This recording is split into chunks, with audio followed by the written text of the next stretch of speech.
Space, the final frontier. This is the podcast of State of the Federation. Its ongoing mission. To explore strange new ships. To seek out new builds and new combinations. To boldly go where no fleet has gone before.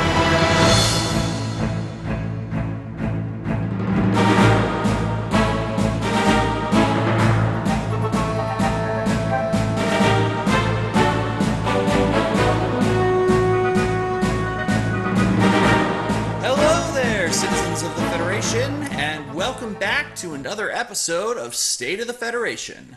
I'm your host Tucker, and joining me today are my co-host Joseph and Robert. How you guys doing? I am sore internally from the defeat that I took from Tucker, and I blame that defeat mostly on my play and not Tucker's play. So I want a rematch. Can we do that? Can we do that right here, Apollo? I want a rematch. Well, that's in the convention, right? That's in the heavyweight convention. I think so. I mean, I'm just saying, we are the Borg. The Borg are amazing. Not predators like the Reman, but pretty amazing. All right, how are you doing today, Joseph? I'm excellent. I'm a little buzzed, and I'm under-rehearsed, so it's going to be a good loose show. And a little bloody, correct? I believe you threw punches at a commissioner that we have once discussed. No, he wasn't there tonight. But in a men's C-League slow pitch game, both benches were warned by the umpire, so it was it is a little night. ridiculous, to say the least. Did you get punched like Jose Bautista got punched that one time? Because that was hilarious. Okay, well, moving on, trying to keep things professional. Right. So, basically, over the weekend, this past weekend, there were two unofficial regionals, and Robert hosted one of them up in Fremont, California, and then Chris of Battle Bridge hosted one over on the East Coast. So we've gone ahead and looked at the fleets, and we've sort of analyzed what we think this means going into Nationals and Worlds. But before we do that, I want to recap the regionals really quickly. So I actually drove up to Fremont, fighting through the plethora of moth-like insects that descended on Fresno Friday night. And were they just moths? They were like these little tiny moth things, but like they were swarming. There were so many of them that I honestly thought like it was raining when they started to hit my windshield. Yeah, wow. Not to comment on climate change and not to say whether or not it's happening, but there has been a rash of infestation of insects in the southern Central Valley, like the Fresno Bakersfield area, where it will be blanketed with bugs. So much so that you can't even see them through them. It's almost like a fog. And Very, also very to impressive. say, the climate is changing. So Yes, anyway, there are a billion insects. That's kind of beside the point. The point is, I made it up there, and I actually recorded half the games, and David Montgomery recorded the other half. David being, of course, formerly of this podcast and currently on the Shipyard on YouTube. And I think Warp Core Breach sometimes. Does anybody remember what their schedule is anymore? It fluctuates. Fast and Furious, there's a lot coming out. Well, that's for Shipyard. I don't know what Warp Core Breach's schedule is. Well, you should follow them on Facebook and find out. Yes, there Plug. you go. Yes, there you go. They are not compensating us for that you know of. Anyway, so so basically for this one, the point is all of the games are filmed, and if you want to watch them, you can. I think 10 minutes is cut off of one of the matches that I filmed. Best match of the day. You versus Todd? Yes. Oh. Well, I'm sorry that got cut off then, but I do sort of give a quick recap at the start of the video. Anyway, so At the Southwest, we saw a lot of different things. Todd Bullock won it with a two Riemann and shuttle fleet. Lots of disruption, ganking, that kind of thing.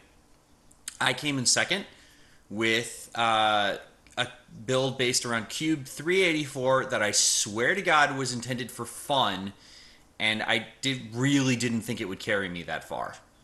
But it did. And what was interesting was nobody ran fighters at all. Yeah, no one ran. The other thing no one ran was Wharf. And so one of the things I was hoping for in hosting was to get a wide variety of builds. And we actually did. For the 4 competitive builds, and even the 5th build to a certain extent that showed up, they were all very creative and distinct amongst one another, which is great, I think, for this game because it now is sort of a rock, paper, scissors kind of game where you can build against certain theories, but that makes you vulnerable to other kind of builds. Or you could do what I did and basically try to be pretty good against the entire field, as opposed to really strong against a segment of the field. And we'll talk about that later.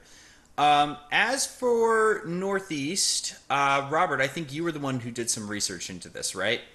Yeah, so Chris ran the Northeast one or the Mid-Atlantic, depending one's definition of what New York represents. And they had a similar New York. turnout about...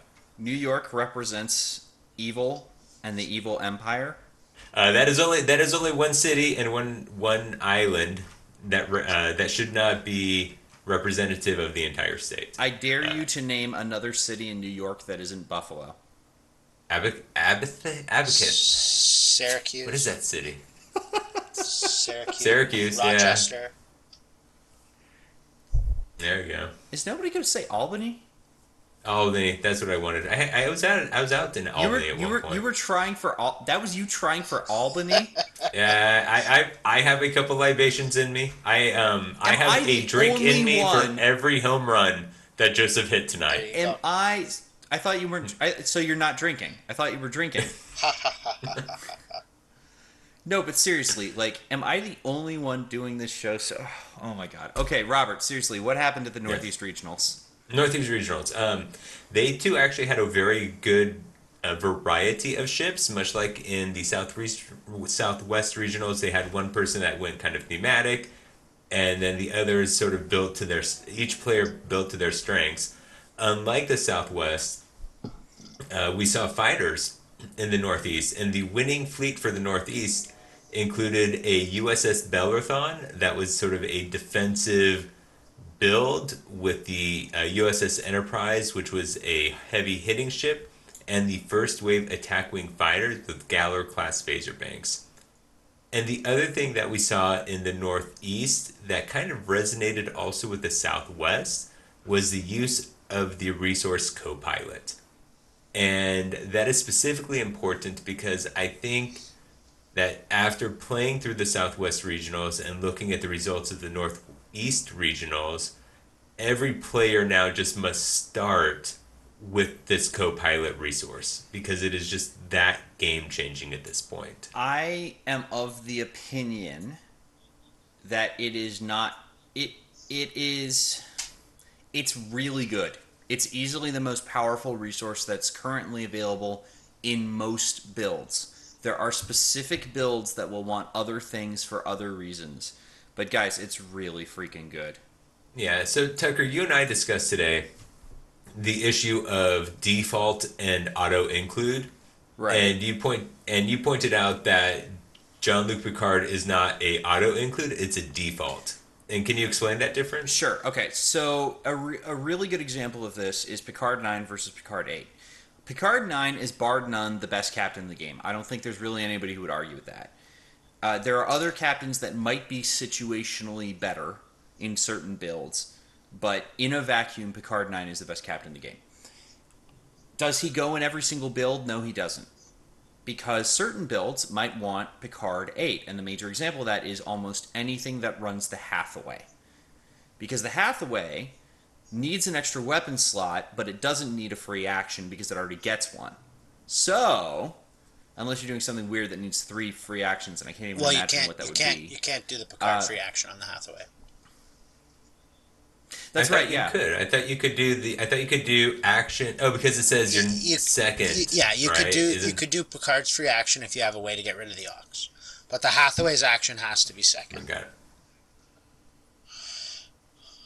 Right. So, anyway, the point is, it's a starting point, but it's not. He doesn't go on every single build. An auto include would be something like Cloaked Mines. There is no build which is not improved by the presence of Cloaked Mines. And so when I use the phrase auto include, I mean when I am building my fleet. Now there are 3 cards that started my fleet: Jean-Luc Picard 9, Madrid, and now Co-Pilot. So first of all, I think they may come out. They may come out at some point, but that's how I start my build. Sure. And I know. Go ahead. I was just going to say, I think, first of all, I think Joseph's going to fight you to death on Madrid being in every single fleet. But second of all, that's my point, though. That's your default starting fleet. Yes. Yeah. And so that's the point. But our point is that Co-Pilot is now on par with, if not greater than, Jean-Luc Picard 9. Because you would sub out Picard 9 before you actually sub out Co-Pilot. Well, the major exception to that is going to be if you need a resource that does a different thing. If your build revolves around a resource, and we don't have too many of these right now, but Fleet Commander is probably the best example. If your fleet requires Fleet Commander, obviously you can't have Co-Pilot. Yeah, if you have non-maneuverable ships, I'd also consider All Stop as a possible option. There are certain very specific combo builds that require senior staff to work. Yeah.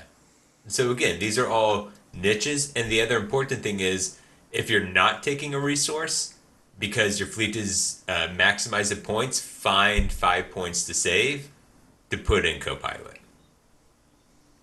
I think probably I'm running pretty close to the only fleet in the game that can't afford it, and I can still afford it. So. And by that you mean the 384. I mean the 384. Yeah, Joseph, have you seen quite a bit of the Co-Pilot up in your area? What did Co-Pilot come in? Drive? Yeah.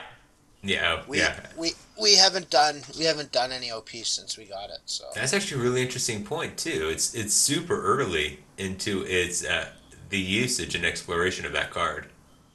Yeah, agreed. And because I mean, there's 3 abilities, and if an errata comes out on the captain ability, that may change how it's viewed, and TOs are going to have different ideas about how that works, right? But the card, this is all by way of discussing one of those abilities not necessarily working. Like, all we've said is true if that captain ability doesn't even work. If it does work, wow, it's even better, right? There's even more upside. So let's discuss the card. Because it is so new with Drive, maybe the listeners would benefit from understanding what the card does. Okay, I actually have one in front of me because Robert was nice enough to give me an extra copy. So at the start of the game, it costs 5 points.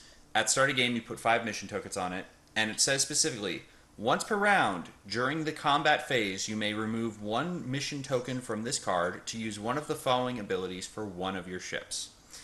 Number 1. Add +3 to your captain skill number. This is the one that does not work. Number 2. Unless the TO rules otherwise. Correct.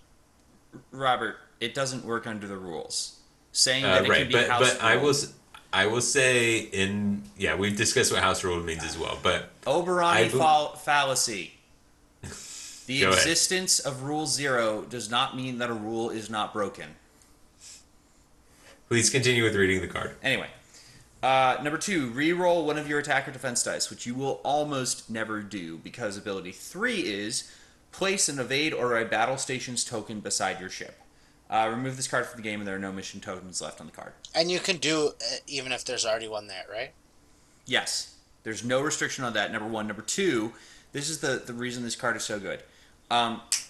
Ability 2, the one thing ability 2 is useful for is proving that this card can be used in the modify attack dice or modify defense dice steps. Because what that means is you can wait to place the tokens until you know you need them.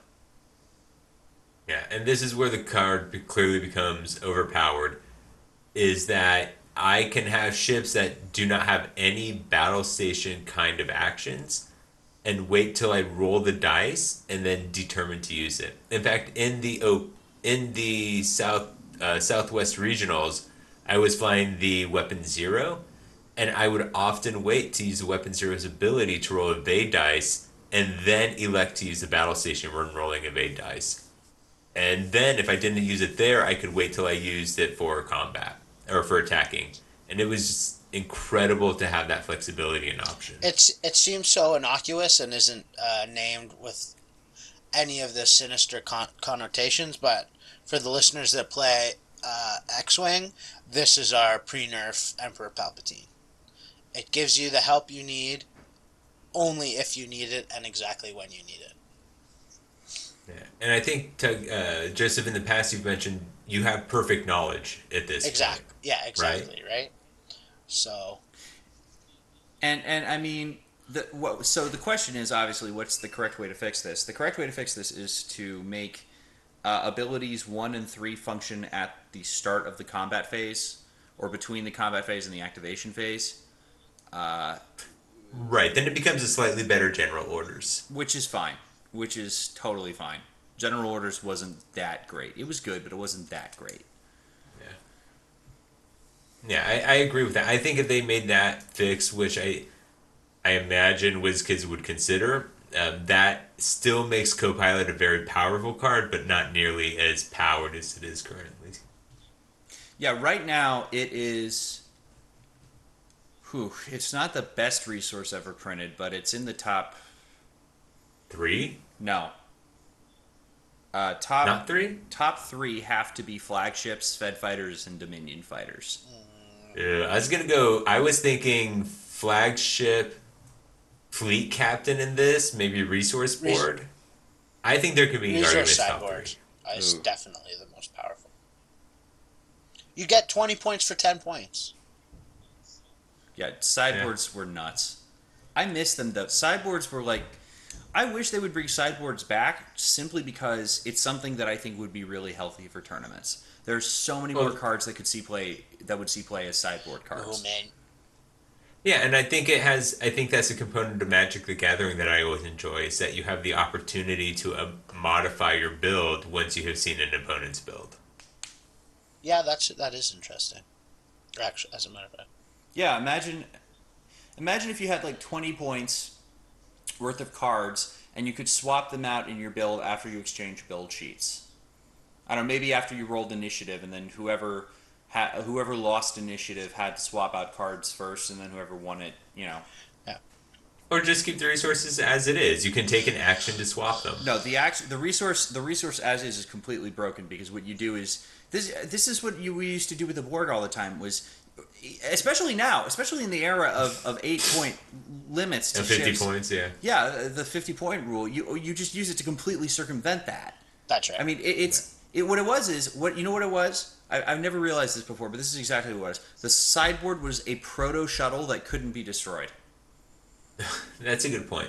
But I think this then leads to the type of build that I put together for Southwest, which was a Picard maneuverer and Transorb conduit ship to basically go interfere at the end of round 1, right? To engage in round 1 to prevent those kind of builds. Yeah, but what you would do is you would what I could do is I could put Varel on a sphere, on a generic sphere. She's 11 points, the Seer's 38, and then I could just sideboard on Wayun turn 1.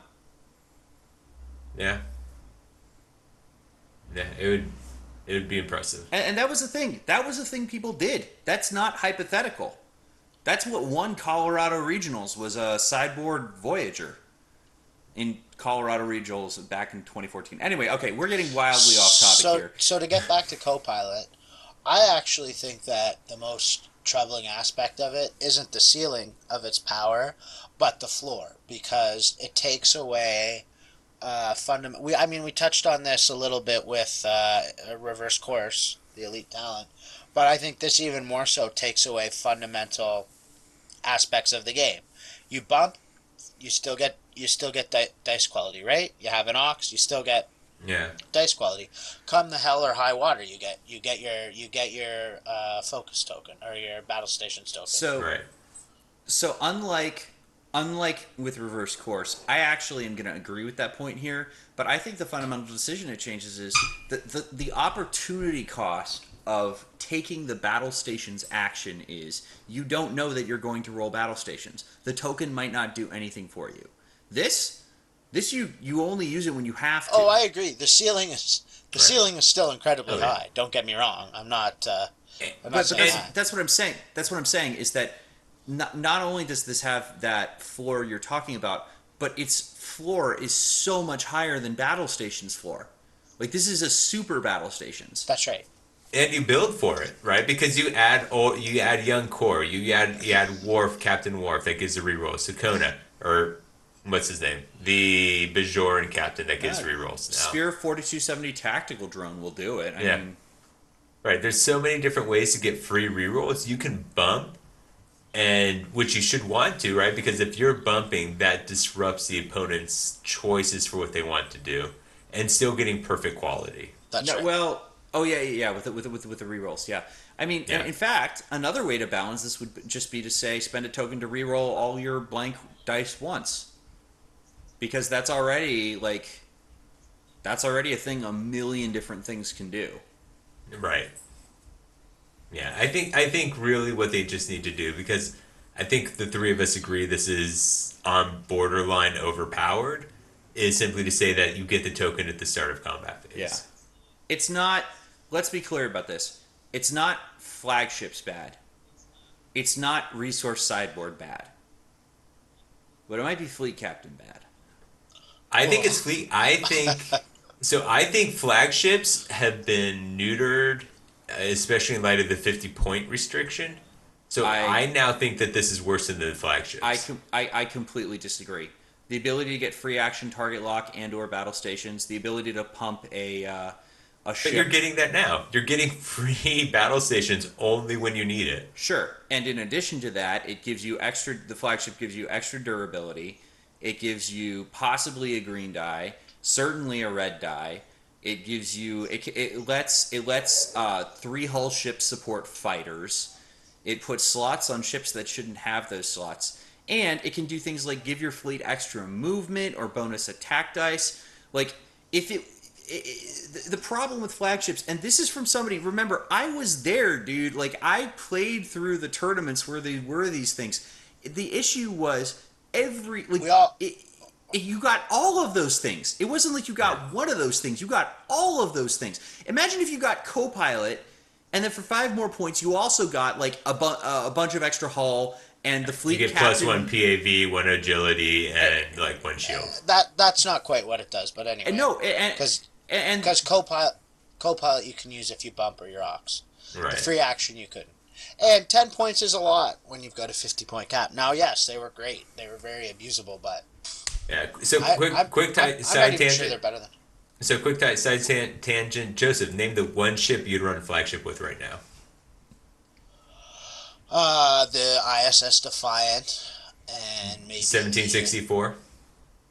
No. 1764 is actually not good for flagship at all. The only one it could Okay. run would be the one that does not add attack dice, because it actually loses out on attack dice by running the flagship, good because point. then it can't run Type 8 and upgraded.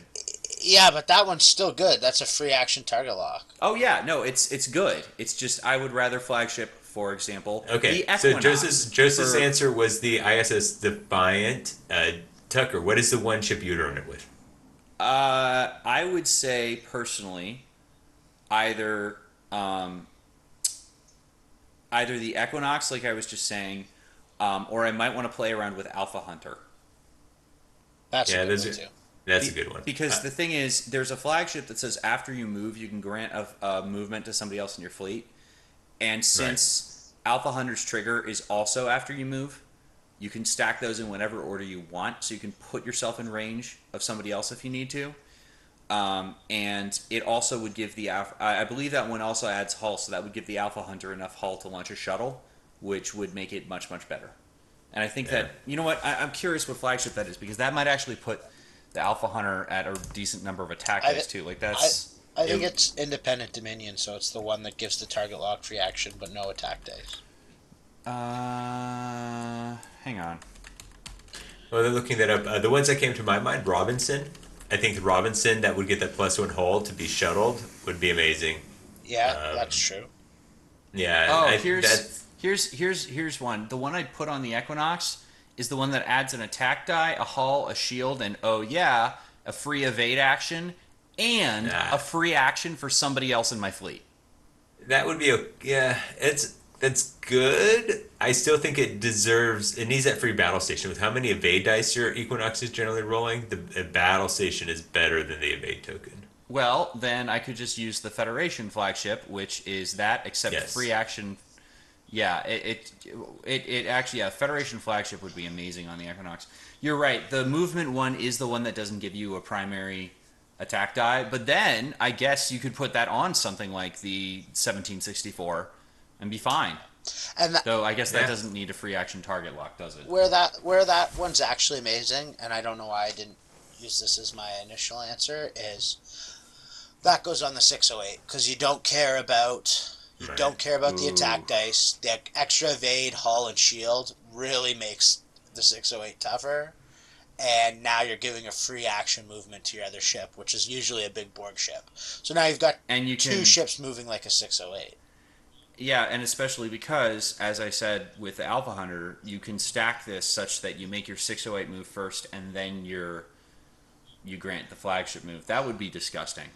That would be horribly disgusting. Okay, wow. bringing this to high level. Yeah, coming back from our rabbit hole.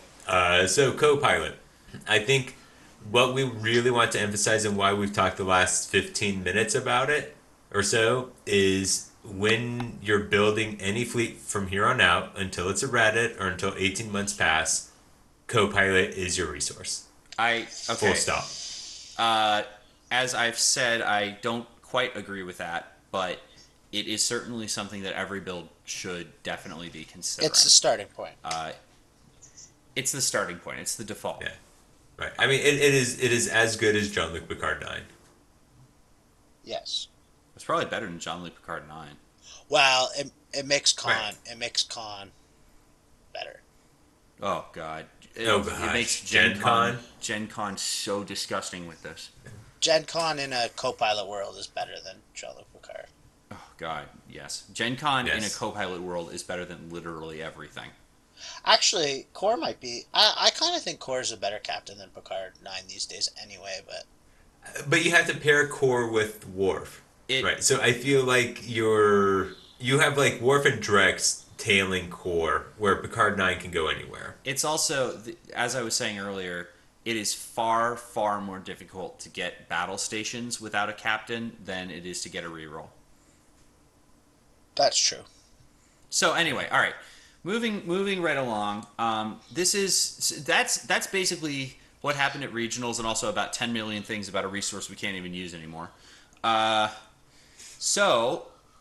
Turning from the past to the future, I want to look ahead at what we're going to be seeing at Worlds. So we have done. I have a premonition, Tucker. Yes. We will see co-pilot. We have done really extensive. I mean, seriously, you wouldn't believe the extensive playtesting we've done. And we have come up with a series of builds. Oh, sorry. Hashtag plug Tabletop Simulator. Oh my God, yes. Tabletop Simulator is the best playtesting tool in the history of ever. It's the best thing to happen to the game since Space Dock. Spoiler alerts. Be on the lookout for Tabletop Simulator action from Starfleet. What's our State of the Federation? State of the Federation. Is the show you're on? Yes. Libations are good. Anyway, Though I will say, I would actually say the best thing that happened to the game since Utopia, which incidentally was also made by the guy who did the tabletop Oh, simulator Crazy mod. Vulcan did Utopia as well? Yeah. No, I didn't know that. Why do you think all of the Utopia cards are in the mod, dude? Nah, Crazy Vulcan, coincidence? Crazy Vulcan has done more for Star Trek Attack Wing than anyone who doesn't literally make the game. Okay, Crazy Vulcan, if you when you hear this, message me. I have prizes to send you because you deserve them. Okay. All right. Anyway, but we've tested a lot of different things. A lot of mainline, run of the mill builds, a lot of crazy stuff, and we have come up with some archetypes of what we think you are going to see. And we're each going to talk about. We're each going to go through a couple, and just sort of talk you through what we think they're going to look like. So, Joseph, why don't you start us off with the build that everybody hates? In light of the Borg nerf all those years ago, the single the best bang for your buck in the game is a fighter. They're more durable than a normal ship and cost about half the points, starting at 20, 24 for the named. So the trick is to run multiples of them. It is possible to run a 3 fighter build, which is just basically 3 generic fighters and 3 constitutions or 3 Surak classes. Because each fighter has to be paired with a 4-hull ship, obviously, and then that'll give you 10 to 16 points to play with on your ships and fighters. So it's a really simple idea. You are tougher than your opponent and have more attack dice because you have fighters, and so you fly at them and you shoot them. This is if you're not a top flight pilot, this is the build that you should play. So Joseph, what are you pairing those fighters with though? Because now we have 130 points, which is new, I believe, to World. So we have sort of an expanded field. What would you what would you come in with the backup? So last year at Worlds, Lon Porter flew 2 fighters, 2 Federation fighters, and the reason he chose those, I believe, is their 1 shield makes them better against cloak mines. Cloak mines have to get 2 hits to knock off a pip. And even if they get 1 hit and knock off the shield, you're normally attacking with one of your ships and doing more than 2 damage. So it's as though the cloak mine really did nothing. He flew them with 2 Vorchas, and probably one of the most essential additions to that was the elite talent detonation codes. And that helped with cloak mines because that is one of the biggest threats to fighters. So 2 Vorchas I think is a good start, and then with your 10 extra points, you can upgrade your captains. He had to run Klingon Worf on one of his, so I think you can bump up to Ducat and Picard on your Vorchas. Yeah, and is he running coordinated attack to get a battle station on those Fed fighters? That's a good question, Robert. And if I'm just checking with my assistant here, and I believe that one of his fighters did use coordinated attack and the other didn't. You definitely want that card, at least one.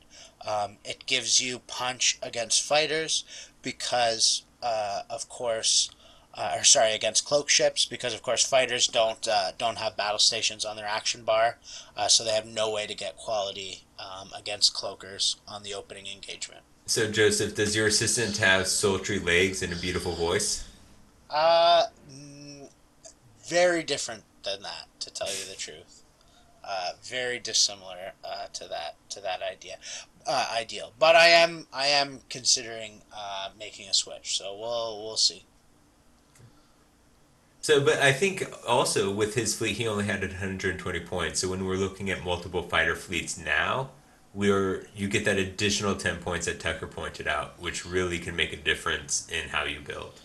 Yeah, exactly. I mean, for example, Captain Worf, I think, is 4 points, right, or at least 3. So, I mean, 3 points gets you Gul Dukat, another 3 gets you a second coordinated attack, and then you've got still 4 points too. Yeah. to upgrade Is- even further. Yeah, so I think, and it's just so hard to kill fighters. Because you can't have high damage output. You just need to spend 4 rounds or 4 attacks trying to take out one of them. That's right. Upgraded phasers obviously is going to help. Um, you can kill a fighter in 2 attacks with upgraded phasers, but you can kill a normal ship in 2 attacks usually as well, right? If not one. So, the silver bullet for fighters just makes them a normal ship, so there's still less points. So there's still a heck of a good deal. And then the only other thing really is that Ferengi weapon. But Weapon ports. yeah, that's a substantial investment if you don't know fighters are coming. If you do know they're coming, then it's probably worth taking. So Yeah. here's a question.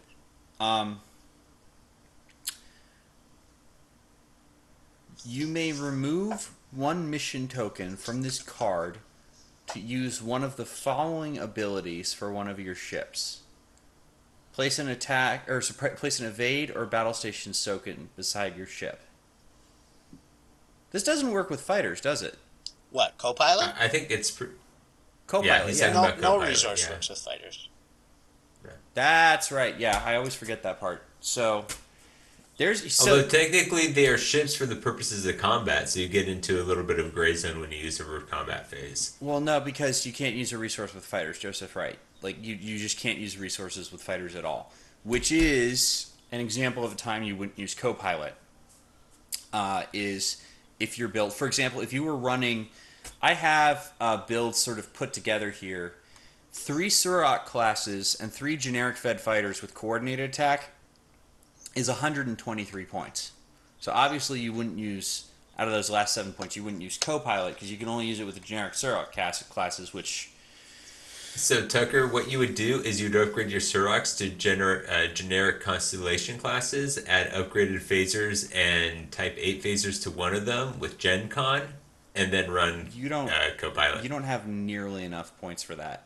You'd have to completely drop out one of your fighters. No, okay. You have 7 points left after you do that, dude.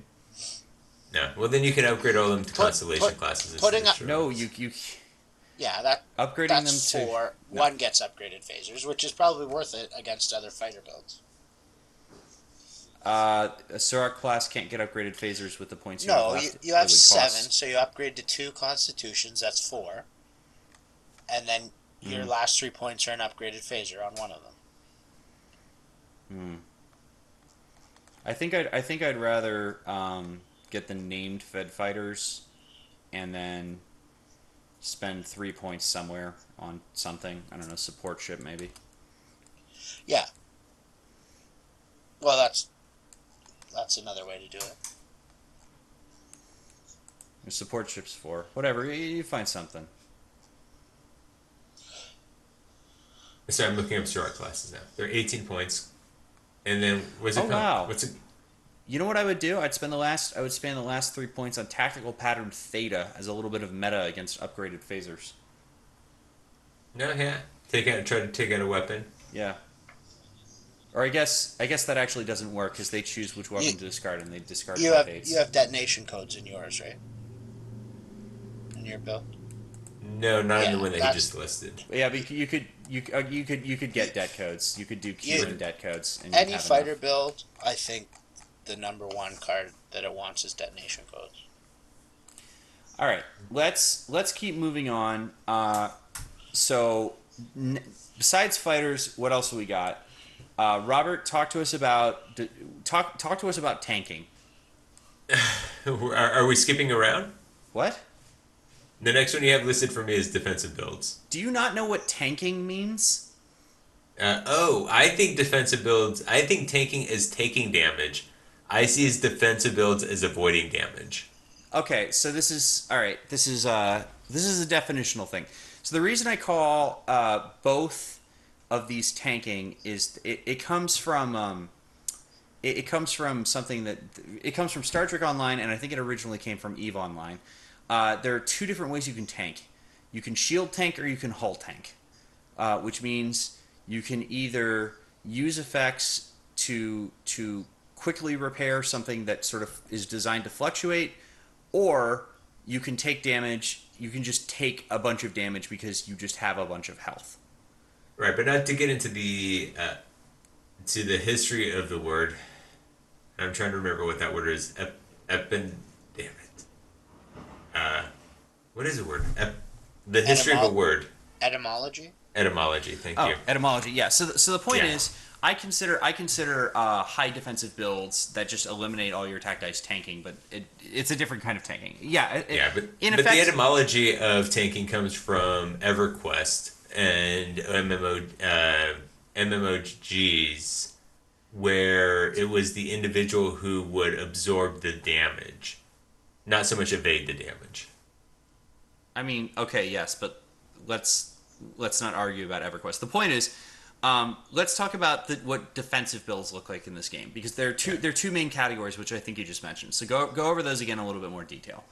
Sure. So I think one of the counters to fighters, because they they necessarily lack or they don't necessarily have the quality that you get from normal attacks, is to have a defensive build. And those two defensive builds comes from things like cloaking, which we see with Remans and Vorchas, or in the alternative, we can go with attacks that absorb those, with fleets that absorb the attacks with things like Colo and Core. And then on those Colo and Core builds, usually on the Equinox, you can add things like Riker and Sulu. So you're redirecting the attacks to the ship that you want and basically negating them with your evade dice. And we saw this in the Northeast regionals with the Bellerthon, and it worked effectively to win there. Well, because the place we saw this, I mean, place we saw this most prominently was last year in Worlds when Ben Chung made it all the way to the finals with a build that did this. Correct, yeah, and he lost by 1 point because he and his opponent Peter couldn't. Peter elected not to try to kill any fish ships, and I think those fleets are incredibly effective even to this day because people are just not really built to deal with them. I think that's completely accurate. I think that's absolutely right. And But interestingly, I see defensive builds slightly in our meta in Fremont. Joseph, do you see these up in Canada? Not too many Colo Core builds. We see high agility dice builds from time to time, and one of the guys that's actually pretty effective will run enhanced hull plating on the Enterprise, which makes it pretty resilient. And Todd, the winner of the Southwest Regionals, was actually running 2 Remans, which is probably the quintessential high agility, high attack ship out there now. Well, not just 2 Remans, 2 Remans with battle stations. Yeah. Thank you, Copilot. Oh, he didn't even have Copilot at that No, point either. he didn't have Copilot. He just ran with Picard and Ducat, and those battle stations were more than enough. Which is coming back to Copilot, which is also another point that I mentioned previously, is using Copilot for those battle stations on defense. Yeah, extremely. So you can have Picard on a Reman, have a battle stations for your combat phase, and still take the battle stations on defense with Copilot if needed. That's right, which is very powerful. It's very hard to put damage through. It's disgustingly powerful. And those ships have 7 hull, so even while cloaked, they're one of the most durable ships in the game. That's right. So one quick question about Colo and Core, because we've sort of positioned them as anti-fighter, high agility, and then those two guys as anti-fighterless, which I tend to agree is accurate. Do both of those work against fighters, or does just one? I can't remember. Oh, gee, I don't know if Core works against fighters, but I'm positive Colo does. Yeah, because so Colo doesn't actually mention the enemy ship at all. The ability triggers entirely off of the friendly ship. When a friendly ship within range one of your ships is defending, blah blah blah. So Colo definitely works. Core might not. Yeah, I believe the tournament rule on fighters says that they're treated as ships for the purposes of attacking, and core says that an enemy ship at range 1 to 3 must attack your ship this round. So it depends how the TO rules on core's interaction. I can't imagine. I believe, for what it's worth, I believe that the fighters were immune to the Colo effect at Worlds The last core year. For what it's effect. worth, yes, the core effect. I apologize. Yeah.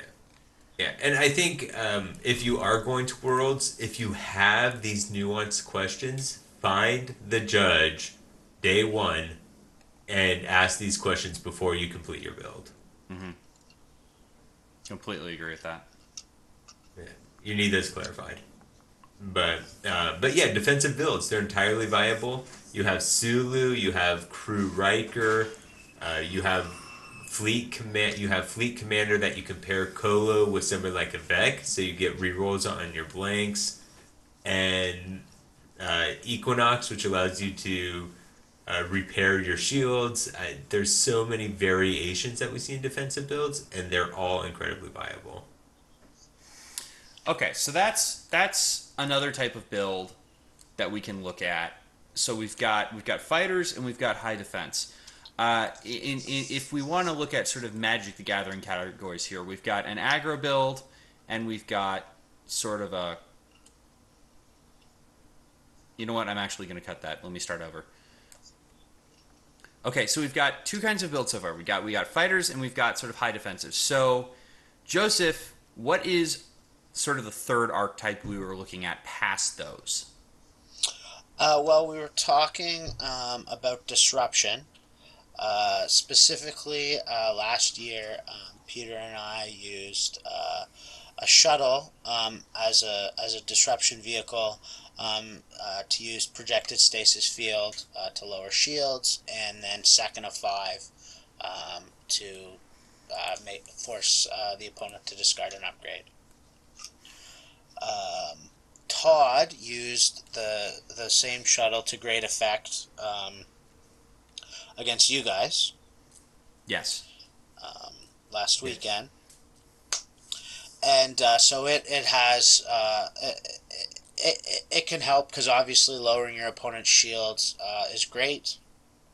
And Also, I just want to jump in and say quickly, he didn't use a shuttle to do it, but Chris, who hosted the Northeast Regional, built a fleet that was designed to do this kind of thing.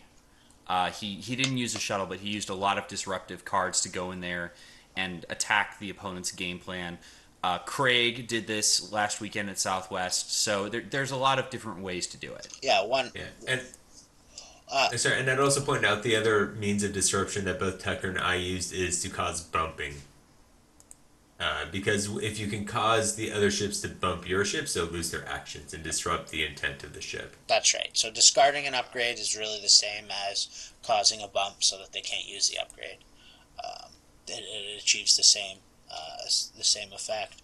And then yeah, there's lots of ships other than shuttles that can give you a little more firepower, and then you can put extra maneuver stuff on them like Romulan pilots so they can close to range 2 and use whatever effects you want to use as disruption, or close to get into range to cause bumping. Um, while very good, obviously, because it won, it does next to nothing, unfortunately, against multiple fighters.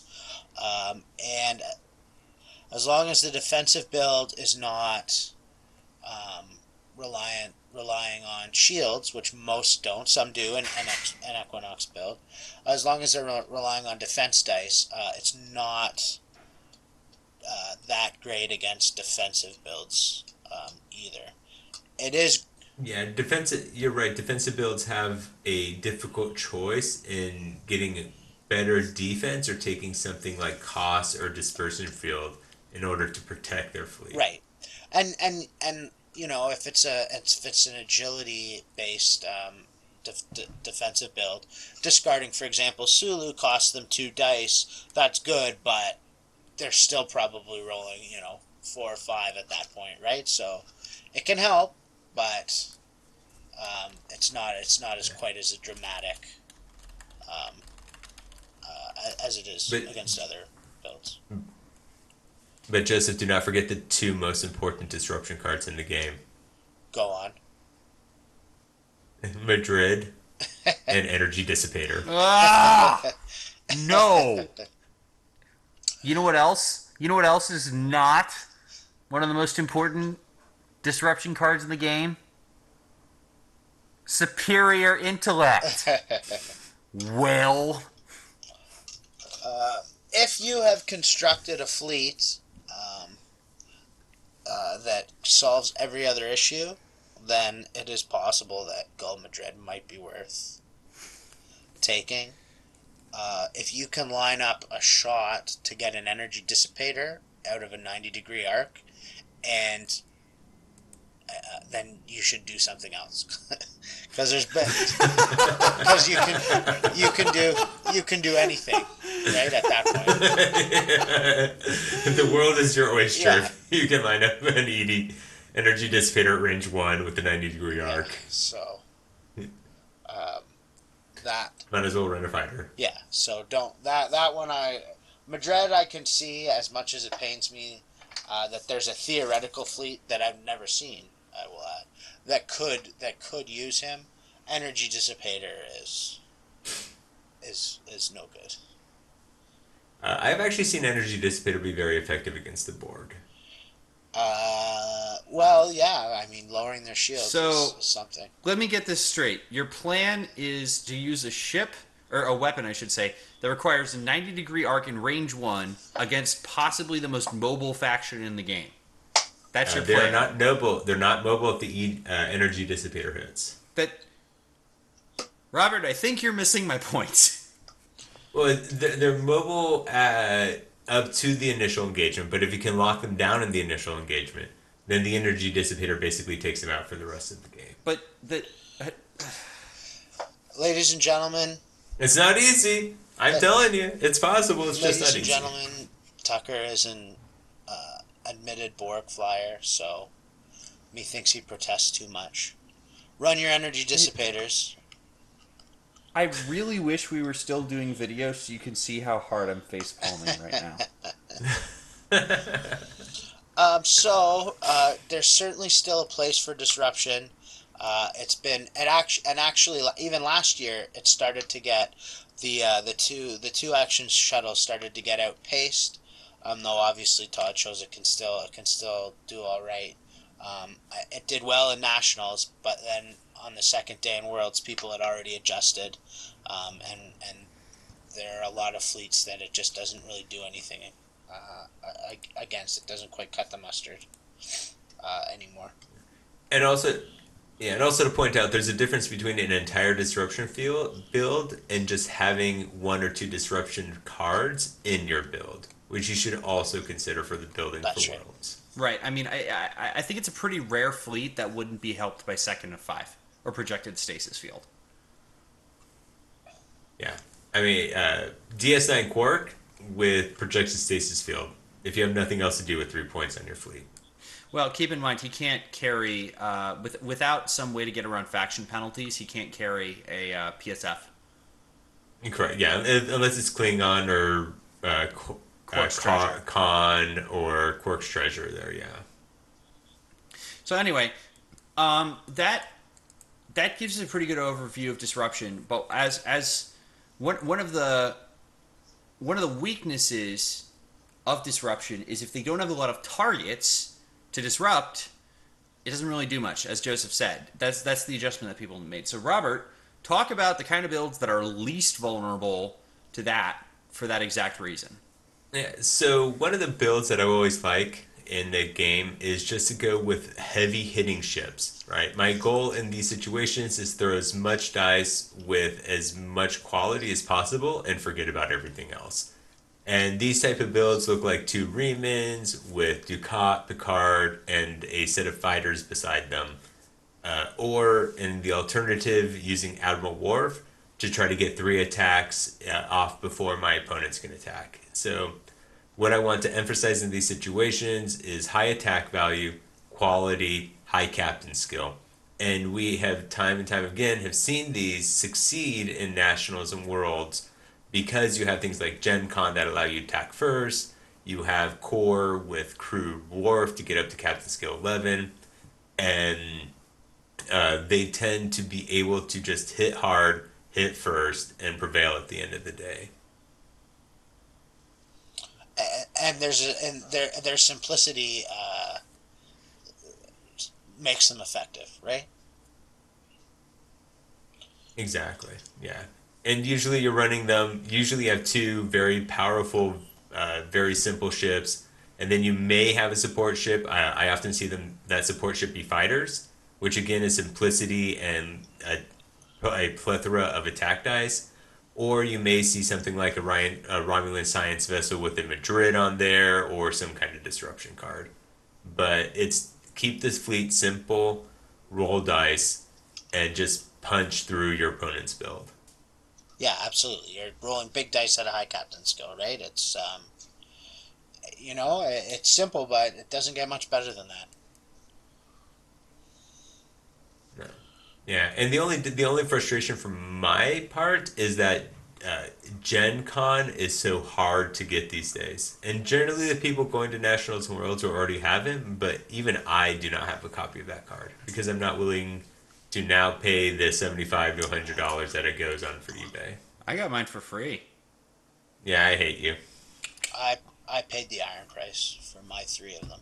Yeah, I did too, dude. You have, Different definition of iron price. you have three Gen Cons? No, I got mine. I don't have three, but I definitely got mine from friggin' Colorado back in the day. Yeah. And that's how you pay the iron price. But Yeah. when I say I paid the iron price for three of my Gen Cons, you can't jump in on that because you Yeah, missed but like, one.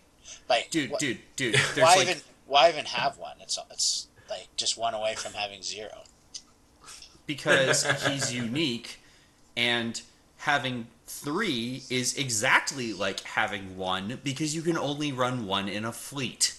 Having three is a status symbol. Okay, so moving us back to something resembling the topic we're supposed to be talking today, the last build I want to talk about is my baby, which is Cube 384. So, I didn't...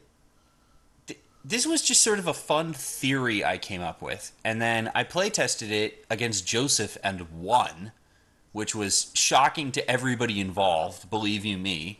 There's no higher praise. Yeah, and To beat Peter, I believe beating Peter would be higher price. that is a long and complicated argument that we are not going to get into today. Well, I think Tucker, you and I can both definitively agree that what is better than Joseph is a Cube 384. Yeah, okay, so, because it beat him, right? And he's never beat it. I guess it's got a 100% win rate against him. Anyway, I played test against Joseph and won. I took it to Fremont. I didn't think it would do well, and it got all the way to the finals. And I honestly think that if I was a better player, I could have beaten Todd's build again. If Joseph had been running my cube, I think he would have won the whole thing handily. And the reason for that, it took me a while to figure out why. The reason for that is it has elements of all of the builds we've talked about thus far. In terms of the fighters, the build is basically you take a Cube 384 with a sphere in the sphere port, and then you take another sphere probably with Gen Con on it, and you take Copilot because Copilot is amazing. And that's it. It has the elements of fighters in as much as It will not die. It will not die. It takes 4 attacks to kill the thing, while having high attack dice. It has elements of the defensive builds in that, again, it's impossible to kill. It has elements of disruption in as much as it's number one, it's extremely easy to make your opponents bump. But number two, it's disruptive to disruption because there's nothing to disrupt. The entire build is 8 cards. So, I mean, there's nothing they can discard to stop you. And it is a heavy hitting build, but it doesn't have the same quality. And that's the problem. Is it's a jack of all trades, but it's a master of none. It doesn't have the maneuverability that fighter builds do. It doesn't have the true invulnerability that defensive builds do. It doesn't have active disruption in the same way that disruptive builds do. And if you can't make them bump, it has very little disruption at all. And as for the heavy hitters, its quality is worse. It has Copilot but that very frequently is all of the quality it's getting. Hey, so that actually brings a question to my mind. We at the last Worlds they ruled that Colo only works within range 3. But would that work if Colo's at range 3 against a board ship that can fire only at range 2? Does Colo still work? That wasn't the ruling. Colo works at whatever range, simply because he changes the range to match the attackers. The question was whether or not he works if he's not in the attacking ship's firing arc. Is that right, Joseph? I thought there's also the component that Colo had to be in range 3 as well. I remember the arc question, as Tucker says. They did talk about the range thing, but I wasn't in my game, and I can't remember. What the decision was. Yeah, ultimately, to be honest with you, I don't think it mattered that much. Got it. Anyway, so there's that, and one of the reasons that my build did so well is it's pretty good against a lot of different builds. Now, each of the builds we've mentioned is good against another of the builds. Like the defensive build gives the heavy attack dice build fits, you know.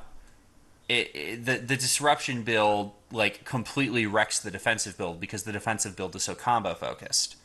So there's some risk involved, but I think that also says that the meta of this game is in a good place. What you want in a metagame is a diverse variety of viable decks, and I think we've gotten to that point. Yeah, I agree. I like that even though we all agree that fighters are incredibly powerful, it does lose to things like the defensive build. Because it cannot throw enough quality dice to break through some of those defenses. And so even that fleet struggles. Yeah, that's absolutely correct. That's absolutely correct. So, moving on from builds, the other thing I think we want to look at today, and I realize, by the way, we're probably about an hour into this episode, and I realize this is a long one, so now's a good time to pause the episode, go get a sandwich, take a break, and then come back, because we're going to turn from specific builds you're going to see to specific cards you're going to see. So we also have gone through and sort of seen what cards we think are just the common denominators between a lot of these builds. So let's just go through. Let's just jump right in. We've split them up. So Robert, what are we looking at from you? Yeah, so I think there's 3 general categories of cards. I think that the first one is sort of the killer combo cards that we have talked about in the past: Cloaked Minds, Lure, Faked Messages. We have talked about those ad nauseum in previous podcasts, so I would just check those out. Yeah, if you want really good discussion of how those 3 cards work, we have 2 episodes called Common Strategies Parts 1 and 2. We cover Cloaked Minds in the first one and Learn Fake Messages in the second. Yeah, and they're not quite the auto includes or default cards like Tucker and I talked about previously in this episode, but they are cards that should be sort of first go-tos that you want to include because they're simply that influential, especially Cloaked Minds. Then the second group of cards that I think are going to be very prevalent are attack combo cards. These are things like Type 8s, upgraded phasers, which will go on every Fed ship. I will be alarmed if half of the national fleets does not have some version of Type 8s and upgraded phasers in them because they make ships better. And upgraded phasers, especially against the fighter meta, is fantastic. There's also sort of outlier cards like additional phaser arrays, which gives you that second primary attack. We have seen that quite a bit in California. And so just look to those attack combo cards because that makes your heavy hitting fleet better, right? The heavy hitting fleet succeeds because you attack first and you attack often. And so just make sure to go back and look at those types of cards. And then the final category for that I think is important are the board manipulation cards. And these are kind of the cards that allow you to approach your opponent when they're least expecting it, they're not ready. In the Southwest Regionals, I ran a Picard maneuvering weapon zero and a transwarp conduit a tactical cube. And the whole point of what this is, if you go watch the videos, by round one, I am already attacking my opponents. And generally speaking, when you have disrupted builds, when you have the other types of builds that require shuttles, they're not ready to engage in round one. So if you can go over there as fast as possible, engage them, then you can stop them. Or if your opponents are lining up for some kind of alpha strike, you can use something like Transwarp Conduit to get you away from their attack and then reapproach them from a different angle. So I believe this year we will see board manipulation along with these cloaked mind, lure fake messages, and type 8 phaser kind of combos. I feel like that's where the meta is taking us. Agreed. I actually think it's going to be a war between cloaked minds and detonation codes. Interesting. So you think you will see almost a repeat of last year then? Well, those cards played a big role last year, but I think they're going to play an even stronger role this year, right? Because those were the things that were sort of arrived at on the second day. Now we're sort of going to start with them, and we've got 10 more points as well. Yeah, my hot take is that detonation codes is completely overrated. It's a talent, it's an action, and even though it can be triggered at range 3, I feel that it is too much of a opportunity cost to take those instead of something else. Unless you're running multiple fighters, it's necessary if you're running multiple fighters. Agreed. That is, yeah, but I feel that's so niche that that's the only situation that you take detonation codes. I don't think it's niche. We just spent like a whole segment talking about how it's going to be a major thing at Worlds, dude. Well, I should say it this way. It's niche in the sense that if you're building multiple fighters, you take detonation codes. But if you're not taking multiple fighters, I don't think you take detonation codes. I think you take it for fighters, and I think you take it for defensive builds. But with defensive build, would you take multi-adaptive shields first or detonation codes? If you could, but you're not always going to be on a Federation ship, right? Oh man, an Equinox. I find a Yeah. yeah. I mean, I, it could be. Go. on the Equinox, you would for sure, but one, there's other defensive builds than the Equinox, and two, multi-adaptive helps you on one ship, whereas detonation codes gets rid of the mine for every ship. True. Yeah, that's a good point. Yeah, and I also think going to Cloak Mine specifically, I'd be surprised if people run only a single Cloak Mine, which was a single Cloak Mine was very popular in both the 2015 and 16 Nationals and Worlds. But I feel now with that additional bump in points that most people who run Cloak Mines would want to run at minimum multiples. Would you agree with that, Joseph? Yeah, I would agree, and for what it's worth, running one was popular, but the winning fleet both years ran two. Yeah. So. Yeah, so again, I like detonation codes. I just don't think it is as meta changing as something like upgraded phasers. Right. Yeah. But yeah, those are the three. The three kind of categories. I think we'll definitely see board manipulation. I think we're guaranteed to see attack card manipulation or primary attack value manipulation cards, and we will also see cloaked minds, if not also lure and fake messages. All right, so Joseph, tell me about some of the counters just to some of those cards. So we already sort of touched on the disruption cards in our earlier conversation. Something else that can help is movement. So I guess the pinnacle example in the game at the moment is Admiral Forrest. Uh, he's great for helping you avoid cloaked mines and still have people in arc. He's great for maneuvering out of your enemy's arcs, um, and and and uh, and he's great for just getting your ship facing the way you want it. So that extra movement has had a profound impact on Worlds the last 2 years, and actually he's great. Lure wasn't released for the first Worlds, but he's great against Lure too because you get to correct the movement that it causes you to make. And do we have any other real movement cards out there now that Fleet Captain has been retired? Uh, I guess we have All Stop, which would be one. Romulan Pilot is a pretty good one. Yeah, that is. I would argue Romulan Helmsman might sort of count. Romulan Helmsman is helpful, and then in that vein, Organic Conduits if you're running bioships.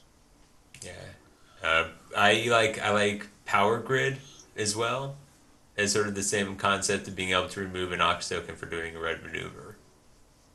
Yeah, Yeah, if you think about it, stuff like that is essentially saying action, perform the whatever extra part of the red maneuver is above what a white maneuver will give you.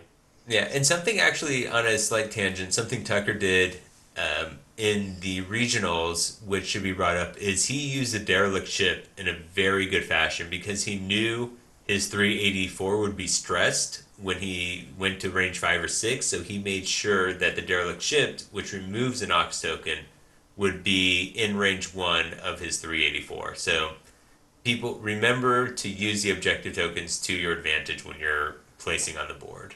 I mean, obviously, the other major example of, derelict ship usage is the Hathaway. yeah, agreed. And the Hathaway ties into a lot of these. I mean, that's what you're going to want to run Type 8s and upgrade it on.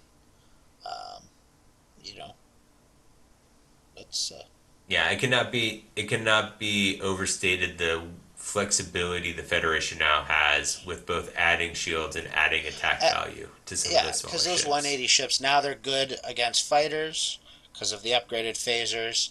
They can turn and avoid a cloak mine, but with the 180 arc, they have a good chance of still having their opponent's ships in arc to fire back.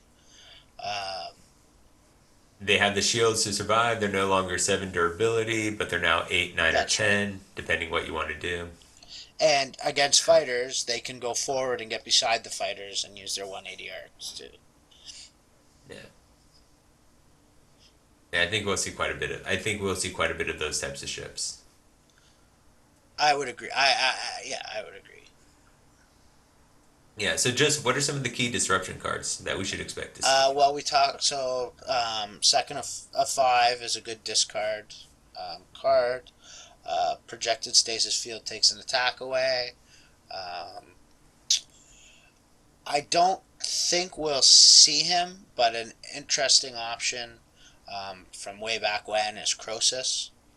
Um, that would be that's probably the most powerful disruption effect in the game. It's limited to range 1 and he costs 5 points, so that's the cost there. And then, but there are a few. It just depends on what fits with your fleet. For example, you guys were telling me Craig ran the Ferengi smuggler, yeah, Ferengi to Talon to Smuggler. try and to use as disruption.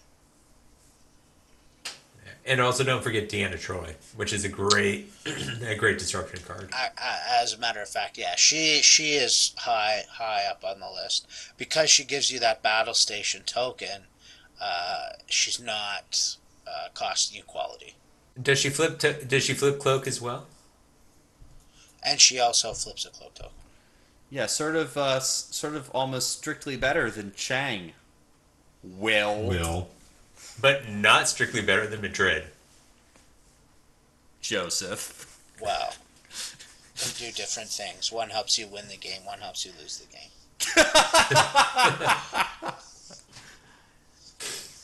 All right. Yeah. So Well, Deanna can't win everything. And on that note, like what can Deanna not win? Well, Deanna is not particularly helpful against, ironically, the scimitar and any other sort of heavy. Actually, I argue she's incredibly good against the scimitar, because if the scimitar is stacking those ox tokens, then if you force it to flip its cloak, it's not going to be able to recloak. Yeah, and it can also disable a captain giving out battle stations. Look, that was mostly a joke about how, for some reason, in a combat situation against a vastly superior foe, the correct person to give the helm to was somehow, bafflingly, Deanna Troy. She made the sacrifice and became a commander. Had already crashed an Enterprise. Let's remember. She can beat Data at chess. She crashed 2 Enterprises. Two. There have only been 5. Still not. Still 6. Trailing behind Kirk, probably. I'm gonna pretend that was not me miscounting and was actually an oblique reference to Trials and Tribulations. Well, technically, we also know that there's the Enterprise J out there. Oh, yes. Okay, that's technically true. But the Enterprise J is an ugly It's canon. abomination. It is canon. It is an ugly abomination, and we speak not of it. Okay, anyway. But scimitars, they're a problem. And Riemann warbirds in general. And also, generally, lots of evadey fleets. You run into... It's not... I don't think the version of the Equinox that relies a lot on defense dice is very good. I think you're better off relying on shields. But for those kinds of builds... the Colo core stuff, because core also has to have a lot of defense dice. Eventually redirecting with Colo stops being the right choice for the round. So core needs defense dice as well, and then you just have your scimitars with battle stations. Ultimately, an Equinox that relies on shields, assuming that you pump it up to have 7, right? Because you disable 1. Mm-hmm. You have so much inevitability on your side at that point, because their race, like, as soon as it's one ship on one ship, if your ship's worth more points, the game's over, right? Because they can do 6 damage a turn if they want. Unless they make you bump. Right, yes, okay. Yeah, but if it's one ship on one ship, the Equinox should be flying away. And this actually brings up another point. So 2 of the things I wanted to mention in general. The first was know your objective tokens, which we discussed. The second thing is this is a game about points. It's not about clearing the board. So know when you're ahead. Right? When Joseph and I played, the last 5 minutes, we were calculating points to determine who would win, because it made a decision which ship I attacked. Right, and I mean, well, even just past that, that's what won Worlds last year. Ben was underbuilt by 1 point because he won an initiative. Peter wasn't. Nothing died. Peter won. Yeah, and so I think the important thing is when you've destroyed a couple of your opponent's ship, take the time to count to see where you are. My friends like Albert and Richard would often lose because they would be leading 15 minutes left in a game and elect to continue the fight instead of running away or disengaging. And always remember to count the points and check where you are in the game. Is not how you get into Stoke. But going... But this is why Peter is a 2-time Worlds winner and Joseph is trailing in his shadow.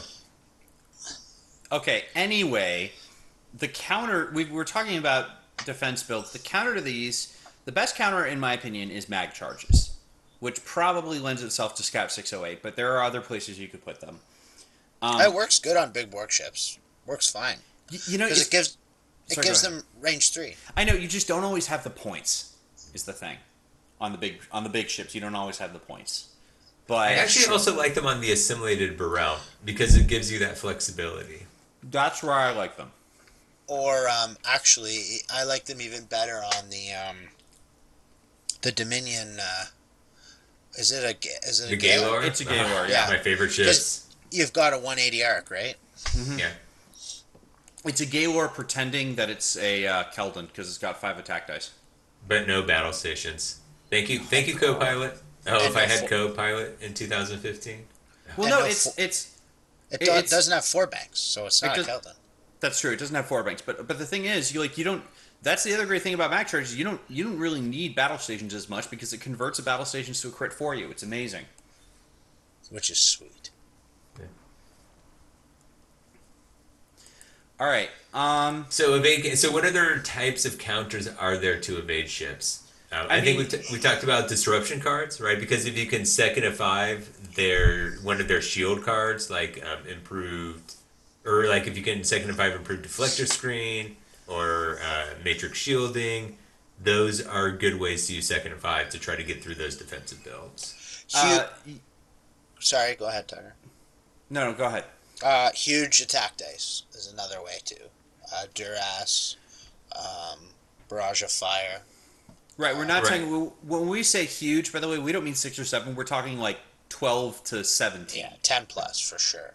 Yeah, 10 plus with perfect quality. Because the defense builds are going to be calibrated to deal with 6 hits, right? Because they're going to try and stay out of range 1.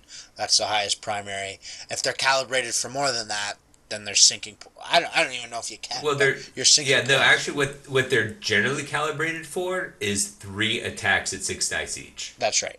Right. That's what they bank on. So instead of having 18 dice over 3 attacks, if you can get 18 dice at 1 attack, it's not going to survive that attack. And it's also worth mentioning another amazing counter is if you're dealing with cloakers, remember that the cloak token does not give you bonus defense dice in the activation phase. It only gives it to you in the combat phase. Meaning that if you have some way to attack in the activation phase, you will blow the ever-living heck out of them. Yeah, we've seen that with Strafing Run. We've seen that with Admiral Worf. There's definitely ways to get that attack in the activation phase. That Species 8472 one that lets you do a snapshot when they move into your arc. That's true. I like that card. I feel like that card is going to find its moment eventually. I feel the WizKids issue with attacks in this game make that a difficult card. Like, what was the Romulan one? What the Romulan card, coordinated attack, I think, that had the issue of how many attacks you get in a turn. Yes, but does this say a free attack? Well, whatever. No, I don't think it. I don't think it does. Tucker, does it say free attack? I'm sorry, which card? The bioship one. I think so. I think I think it's Bioship only. That's where it really. So. Yeah, it is Bioship only, If, and it's only one per if ship. it wasn't Bioship only, it'd be played pretty commonly. Yeah, that's a good point. So those are the ways you evade. Tucker, what else do you expect to see, or what other key cards and combinations? I mean, that's pretty well it. Yeah, I talked about mag charges, talked about evading those. If you want to hear more about what Cola and Core can do, I did an episode of Battle Station about the Equinox, where I go into very great detail about how to build that kind of Equinox. But yeah, I think that's pretty much it. I don't know that we have. That's pretty much everything, right, guys? Yeah, I have one final question. What do both of you think is going to be the version of reverse course at Nationals and Worlds? What's the one card that people are not expecting to see that's gonna make a difference? Co-pilot. That's a really good answer. Repeat the question one more time. What's the one card that is going to be like reverse course in the sense that people will not expect to see it, but it will make a significant difference? Co-pilot, yeah. Yeah, Absolutely. Mine's always Arturus. I'm a huge fan of Arturus. It's not going to happen. Yeah, God, but see, that's exactly why it will happen. That's what Will said about Chang for Yeah. 3 years. Right, but but Arturus. So the thing I like about Arturus is you have the option of disabling a captain or 2 upgrades. He has a low captain skill, so he can trigger first, and or has a high captain depending on which ship you want to take him on. So I think his diversity has value that can really stop several of these types of builds that we've talked about. Can't stop Cube 384. Or multiple Nothing fighters. stop Cube 384. Yeah. So co-pilot, so Joseph Tucker, no other meta changing cards you guys can think of. I'm a lot more sold on detonation codes than you are. Right. I think that it's been quite some time since the game had new content, and I mean, we got Sailor's Warbird, we got the Klingon Civil War ships, but the last wave was entirely reprints. I could maybe see something with Degra, but Nah. generally Yeah, speaking, I think Oh, sorry. Go ahead. I was just going to say, at this point, I think the meta is pretty well known. I think that most of the cards, there aren't going to be too many surprises in terms of cards, simply because I feel that the community as a population has a pretty good grasp on what's good and what's not. I mean, we all experiment, we all try things. I mean, I just ran Cube 384 for crying out loud, but like we have a decent grasp on what's playable right now, and I don't think we're going to see too much deviation from that. Does that mean I think we're going to see the same thing in every build? Absolutely not. I firmly believe there are at least 300 playable cards out of the 1,400 in this game, and that's enough. If every single one of them cost one point, including the ships, that would still fill more than 2 fleets. I mean, there's just tons of stuff. So I have two counterpoints to this.